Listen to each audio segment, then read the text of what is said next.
So hello and welcome everyone, welcome to agriculture वाला। और आज हम आपके लिए ओडिशा पब्लिक सर्विस कमीशन की तरफ से आई वैकेंसीज के बारे में डिस्कस करेंगे। कितने पद रहेंगे, क्या इंपॉर्टेंट एलिजिबिलिटी आपकी है, कब एग्जामिनेशन होगा, डेट कौन कौन सी इंपॉर्टेंट, सारी बातें इस वीडियो के थ्रू हम आपको प्रोवाइड करने वाले हैं। बिल्कुल। अगर हम वैकेंसी की बात करें, हाल ही में ये वैकेंसी आई है और इसका एग्जाम भी बहुत जल्दी होने वाला है। तो सबसे पहले जल्दी से जान लेते हैं कि क्या ये वैकेंसी है और क्या क्या इसके मेन पॉइंट्स हैं। सबसे पहली बात अगर हम करें तो ये वैकेंसी आपकी आई है एग्रीकल्चर वालों के लिए। तो असिस्टेंट एग्रीकल्चर ऑफिसर AAO की ये वैकेंसी हमें देखने को मिल रही है। और दूसरी बात करते हैं कि इस वैकेंसी में अगर हम बात करें कि कब से फॉर्म फिलिंग होने वाली है, तो 10 से लेके 30 तारीख तक, क्योंकि बहुत जल्दी में वैकेंसी निकाली गई है, बहुत जल्दी इसका पेपर भी होने वाला है। तो देख लीजिए जो फॉर्म फिलिंग है वो भी शुरू हो चुकी है, यानी कि 10 जनवरी से लेके 30 जनवरी तक इसकी फॉर्म फिलिंग रहने वाली है। और जल्दी से आप इसका फॉर्म भरेंगे, साथ ही साथ आपको भी डेट भी पता चल जाएगी कि आपका एग्जाम भी पहले डिसाइड हो गया। यहाँ पे अगर आप देखोगे assistant agriculture officer group B की ये आपकी पोस्ट है और Odisha agriculture and food production service के अंतर्गत आएगी। और यहाँ पे टोटल वैकेंसीज की बात करें तो अच्छी खासी वैकेंसी आपको यहाँ पे देखने को मिल रही है। 118 आपको यहाँ पे टोटल वैकेंसी देखने को मिल रही है।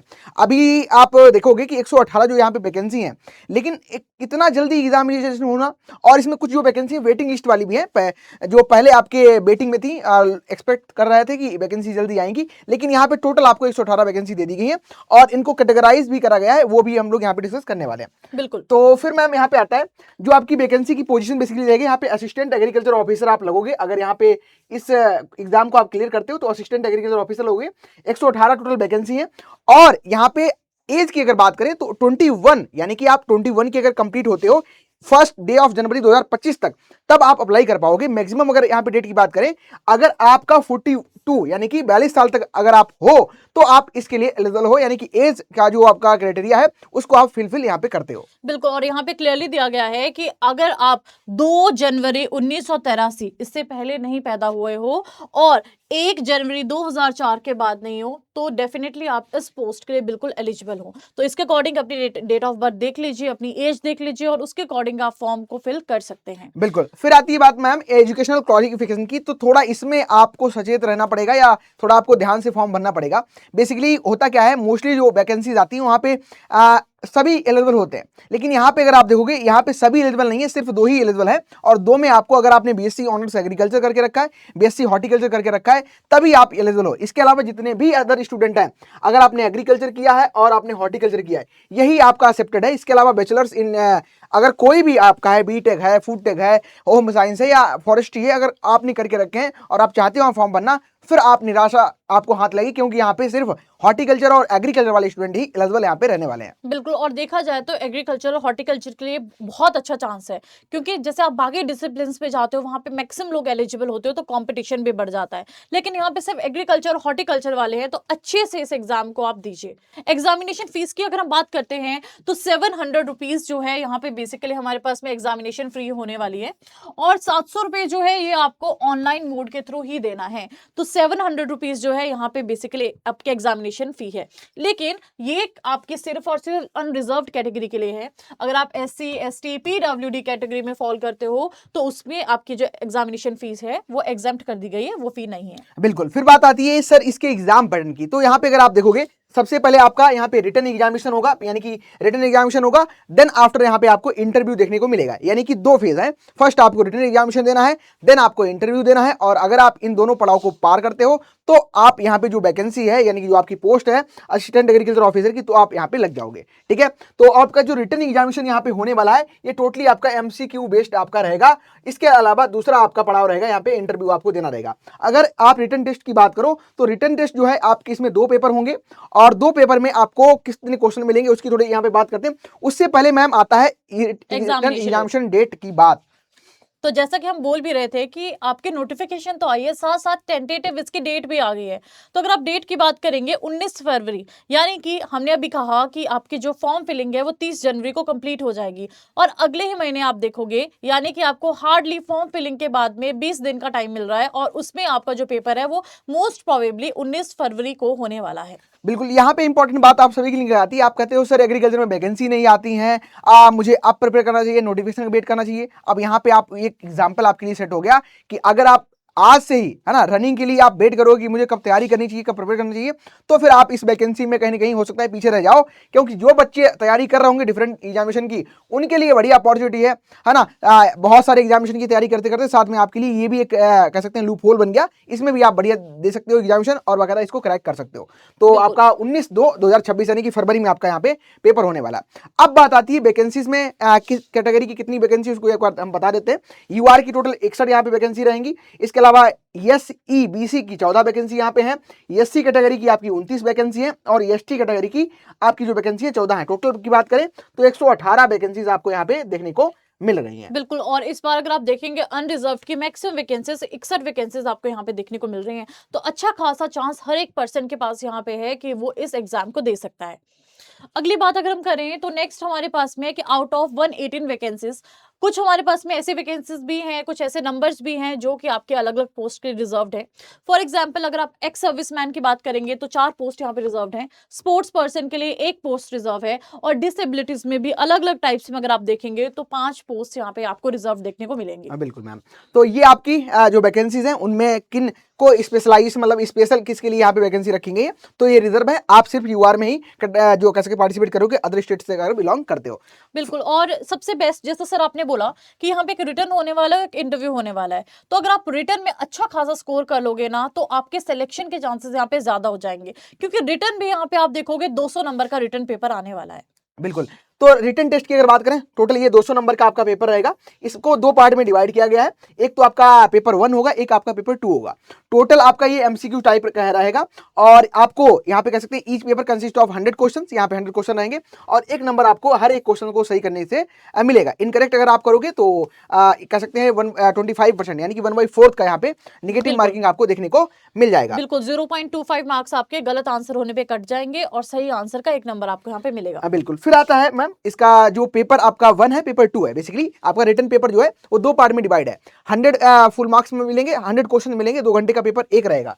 फर्स्ट पेपर आपका रहने वाला है यानी कि 100 आपको मार्क्स है, 100 क्वेश्चन है, 2 घंटे का पेपर रहेगा और सेम वही आपकी निगेटिव मार्किंग 1/4 की है। 1 नंबर आपको सही करने पे आपको मिलने वाला है। इसके अलावा दूसरा पेपर भी आपका सेम वही रहेगा, 100 मार्क्स, 100 क्वेश्चन, 2 घंटे का टाइम, सेम आपका वही पैटर्न रहेगा। यानी कि आपको सही करने पे 1 नंबर मिलेगा और गलत करने पे 0.25 नंबर यहाँ पे काट भी लिया जाएगा। बिल्कुल, और यहाँ पे अगर आपने कोई क्वेश्चन नहीं अटेम्प्ट किया है तो उसके आपके 0 मार्क्स मतलब no marks will be given for that. ठीक है, okay. So date of examination जैसा कि हमने आपको ऑलरेडी बता दिया है कि 19 फरवरी आपकी मोस्ट प्रोबेबली मोस्ट टेंटेटिव जो डेट ऑफ एग्जामिनेशन है वो बेसिकली यहाँ पे रहने वाली है। ठीक है, नेक्स्ट बात करते हैं क्लोजिंग डेट। हमने डिस्कस कर लिया, लेकिन एक चीज का ध्यान रखिएगा कि यहाँ पे जब आप अपनी फी की पेमेंट करोगे ना उसकी डेट अलग है, यानी कि जो फी की आपकी डेट है यहाँ पे वो 27 तारीख तक है। तो इसको आप नोट कर लीजिए, शाम के 5 बजे तक। तो अपना जो फॉर्म है कोशिश करेगा कि आप पहले फिल कर लें। तो यहाँ पे आप क्लियरली देख सकते हैं कि जो आपकी पेमेंट ऑफ एग्जामिनेशन फीस वो अवेलेबल होगी वेबसाइट पे 10 जनवरी से लेकर 27 जनवरी तक। और ध्यान रखिए कि जो लास्ट डेट है आपके रजिस्टर की किसकी ऑनलाइन एप्लीकेशंस की वो है 30 जनवरी। तो फीस को पहले सबमिट करना है और यहाँ पे क्लियरली लिखा है कि जो ऑनलाइन एप्लीकेशंस हैं जहां पे आपका 30 जनवरी तक 5 बजे तक शाम तक जिनकी आ गई वही आपके एक्सेप्ट की जाएंगी। ठीक है, तो अपना फॉर्म लास्ट डेट के लिए मत रखिए, पहले फिल कर लीजिए। अब बात आती है पेपर 1 पेपर 2 की। तो पेपर 1 में क्या पूछा जाएगा, पेपर 2 में जैसे कि मैंने बता दिया आपको 100 क्वेश्चन 100 मार्क्स और 0.25 की नेगेटिव मार्किंग, इसके अलावा 2 घंटे का टाइम। अब यहाँ पे अगर आप देखोगे इसका जो टोटल सिलेबस है वो आपका एग्रीकल्चर का ही है। एग्रीकल्चर के डिफरेंट जो सब्जेक्ट हैं वो आपको यहाँ पे पूछे जाएंगे। यूनिट में डिवाइड करा गया है। यूनिट जो 1 आपकी रहेगी यहाँ पे आपको एग्रोनॉमी का पोर्शन टोटल मिलेगा। यूनिट जो 2 रहेगी इसमें आपका हॉर्टिकल्चर पोर्शन टोटल रहेगा, यानी कि हॉर्टिकल्चर का पार्ट ही है मैम। इसके अलावा यूनिट 3 जो रहेगी प्लांट पैथोलॉजी और माइक्रोबायोलॉजी। इसके अलावा इसमें आप देखोगे तो फील्ड क्रॉप एंटोमोलॉजी, पूरा मैम प्रोडक्शन इसको हम यहाँ पे बोल सकते हैं। हाँ, और आप अगर प्रीवियस ईयर क्वेश्चंस का भी एनालिसिस करोगे ना तो आपका जो एग्रोनॉमी है, सॉइल है, हॉर्टिकल्चर है, पैथो और एंटो है, ये सबसे ज्यादा इंपॉर्टेंट क्वेश्चंस हैं। क्योंकि अगर आप पेपर प्रीवियस ईयर क्वेश्चंस को एनालाइज करोगे तो 60 और 42 क्वेश्चन पिछली बार आपके पैथो एंटो से आए थे। रेस्ट ऑफ द क्वेश्चंस आपके एग्रोनॉमी, सॉइल और आपका ये जो टॉपिक है बेसिकली हॉर्टिकल्चर यहाँ से आए थे। तो अपनी प्रिपरेशन को ना इन सब्जेक्ट्स पे जो यूनिट यहाँ पे दिए हैं ये मत सोचिएगा कि कहाँ से कितने क्वेश्चंस आएंगे, क्योंकि इस पेपर में आपको बहुत अच्छा डिस्ट्रीब्यूशन पहले भी देखने को मिला है और इस बार भी एक्सपेक्टेड है कि बढ़िया तरीके से डिस्ट्रीब्यूशन होगा। तो जो भी सब्जेक्ट्स पढ़ रहे हैं उनको प्रायोरिटी बेसिस पे अच्छे से कवर कीजिएगा। बिल्कुल। फोर्थ यूनिट में अगर आप देखोगे तो यहाँ पे सेरिकल्चर, बेसिकली मैम जो आपका एंटोमोलॉजी है उसी का कहीं ना कहीं ये पार्ट हो जाता है, एपीकल्चर, सेरिकल्चर वगैरह। और बेनिफिशियल फॉरेस्ट्री भी मैम यहाँ पे दिया है, मेट्रोलॉजी वो आपको एग्रोनॉमी में चला जाएगा। इसके अलावा अगर आप देखोगे जो पेपर 2 रहेगा, इसमें अगर आप देखोगे तो इसमें आपका जो जियो इन्फॉर्मेटिक्स है, प्रिसीजन एग्रीकल्चर वगैरह है, वो यहाँ पे पूछा जाएगा। इसके अलावा अगर यूनिट 1 में देखें तो होलिस्टिक आपका सॉइल का ही पोर्शन बेसिकली इसको बोल देते हैं। सॉइल साइंस में हम लोग nanotech, geo informatics, precision farming ये सारी चीज पढ़ते हैं। सॉइल फर्टिलिटी वगैरह होगा, प्रॉब्लमेटिक सॉइल, यानी कि यहाँ पे हम टोटल सॉइल साइंस यहाँ पे लिख सकते हैं। दूसरा यूनिट जो रहेगा यहाँ पे आप लोग seed technology, plant genetics breeding और आपका क्रॉप फिजियोलॉजी, यानी कि मैम ये कह सकते हैं कि यूनिट अगर 2 यहाँ पे आपने जो 3 वाली है प्रोटेक्शन, इसको अगर हम लोग मान लें तो ये वाला पोर्शन पेपर 2 के लिए भी अच्छे से आपका यहाँ पे तैयार हो जाएगा। ठीक है। और फिर आता है आपका थर्ड यूनिट, तो यहाँ पे आपका एक्सटेंशन भी इसमें पूछा जा रहा है, इकोनॉमिक्स आपको पूछा जा रहा है, स्टैटिक्स आपसे पूछा जा रहा है, एग्री बिजनेस मैनेजमेंट पूछा जा रहा है, एग्रीकल्चर मार्केटिंग, ट्रेड प्राइस, और लास्ट में जो आपकी यूनिट निकल आती है यहाँ पे आपका एग्रीकल्चर हेरिटेज। अच्छा, ये वाला वो सब्जेक्ट है जो हम लोग फर्स्ट ईयर में, जैसे कि आप जो जिनका नीट वाला बैकग्राउंड होता है, कॉमर्स वाला, तो क्योंकि एग्रीकल्चर वाले हेरिटेज नहीं पढ़ते हैं तो आप लोग हेरिटेज पढ़ते हो। अब अगर एग्रीकल्चर से आप लोग हो तो आपने कहीं ना कहीं हेरिटेज नहीं पढ़ा होगा, तो उसको आपको पढ़ लेना, हेरिटेज यहाँ से पूछा जाएगा। और इसके अलावा अगर आप देखोगे तो फार्मर एम्पावरमेंट स्कीम रिलेटेड जो भी है, क्योंकि ये हर एक एग्जामिनेशन में अब स्कीम वगैरह को ऐड करा जा रहा है, तो स्कीम वगैरह को आप तैयार करना। लेकिन अगर पूरा आप देखो पेपर 1 और पेपर 2 अगर पूरा देखोगे तो कंप्लीट हम कह सकते हैं एग्रीकल्चर के जो IAS AFO की प्रिपरेशन कर रहे होंगे ना, उनको यहाँ पे एडवांटेज मिल जाएगा, क्योंकि वो सभी जितने सब्जेक्ट यहाँ पे मेंशन है वो आपके अच्छे से पढ़ के रखते हैं। बिल्कुल। और अगर आप किसी भी कॉम्पिटिटिव एग्जाम की तैयारी कर रहे हैं ना, तो भी आपको बहुत बहुत फायदा यहाँ से मिलने वाला है, क्योंकि आपका जो पेपर है, एक तो आपको टाइम बहुत कम मिल रहा है। अगर आप लॉन्ग टाइम से प्रिपेयर कर रहे हो तो अब आपको मैक्सिमम रिविजन्स यहाँ पे देने की जरूरत है, तो आप अच्छे से इस टाइम पे मैक्सिमम रिविजन्स आपके दीजिए। दूसरी बात, अगर आपको लग रहा है इतना शॉर्ट पीरियड है, काश कहीं से हमें एक शॉर्ट नोट्स मिल जाते या फ्री कंटेंट मिल जाता, तो हम आपको बताना चाहेंगे इस टाइम पे भी आपके पास में अभी भी टाइम है। आप PW के ऐप पे जाना, लाइब्रेरी सेक्शन पे जाना, वहां पे आपको हर एक सब्जेक्ट के प्रॉपर शॉर्ट नोट्स मिलेंगे, जिसमें हर एक टॉपिक कवर्ड है, जो बिल्कुल फ्री है। आपको कुछ नहीं करना है, आपको बस ऐप पे जाना है और उन नोट्स को डाउनलोड करना है। अगर इंग्लिश में पढ़ना है तो इंग्लिश में पढ़िए, और हिंदी में पढ़ना है तो हिंदी में भी देख सकते हैं ना, लेकिन मैक्सिमम लोग जो होंगे यहाँ पे इंग्लिश मीडियम के होंगे, तो अच्छे से कवर करना है उसे। बिल्कुल। तो फाइनली ये जो टोटल यहाँ पे अभी टाइम बहुत कम है, तो भाई रिवीजन ही बनता है। अब इस लास्ट मोमेंट पे आप रिवीजन ही कर सकते हो, क्योंकि शुरुआत से अगर आप शुरू करोगे तो टाइम आपके लिए कम पड़ जाएगा। 30 तारीख डेट है, 19 को पेपर है, तो अप्रॉक्स अगर आज से भी मान चलते हो 12 तारीख अभी हो चुकी है ना, और लगभग आपको 1 महीने की प्रिपरेशन करने का टाइम मिलेगा, क्योंकि फॉर्म वगैरह भरते हो और बहुत सारी चीज़ें एग्जामिनेशन, सेमेस्टर एग्जाम्स और भी चीज़ों में आप लगे होगे, तो बीच में ये वैकेंसी आपकी आ गई, तो मौका है और वैकेंसी अच्छी खासी है, तो भाई लग जाओ और क्रैक कर सकते हो आप सभी। बिल्कुल। तो जितने भी फ्री रिसोर्सेज हैं उनका भी आप लाभ उठा सकते हैं, और कोई भी टेक्स्ट बुक आपके पास में वन लाइनर्स टाइप की, MCQs टाइप की पड़ी है, तो उनको भी आप इस टाइम पे सॉल्व कर सकते हो। मेन फोकस आपका रिवीजन पे रहना चाहिए। बिल्कुल। और कोई भी हेल्प अगर आप चाहिए तो आप कमेंट बॉक्स में बिल्कुल अपना जो क्वेश्चन है उसको ड्रॉप कर देना, हम हमेशा आपकी हेल्प के लिए तैयार रहते हैं। और एक बार एप्लीकेशन पे जाके जो शॉर्ट नोट्स आपको प्रोवाइड करें, जैसे मैम ने बताया अभी आपको बहुत अच्छे तरीके से, उनको आप देख लेना, आपका जो काम है हो जाना है पक्का। चलिए, all the best. Thank you everyone.